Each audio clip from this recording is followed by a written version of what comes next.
Le doux commerce, en réalité, n'existe pas. Le libre-échange, c'est certes plus de liberté individuelle de commercer, mais moins de liberté collective. Cette liberté de choisir en Europe d'être un continent qui met l'humain d'abord et pose la préservation du vivant comme un impératif.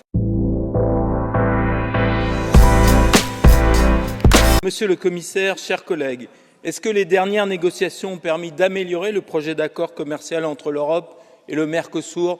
La réponse est oui. Mais aucun des efforts que nous pourrions faire pour continuer à l'améliorer ne changera ce fait. Un accord de libre-échange, c'est parfois un mieux pour le consommateur, des secteurs gagnants, mais c'est toujours une kyrielle de perdants dont aucun fonds de compensation ne répare jamais les vies brisées et les territoires déstabilisés. Et un accord de libre-échange, c'est une perte de souveraineté. Comme viennent de nous le rappeler les décisions de Trump, quand le temps des avantages réciproques s'estompe, vient le temps du chantage, auquel il est bien difficile de résister quand la dépendance à l'autre s'est installée. Le doux commerce, en réalité, n'existe pas.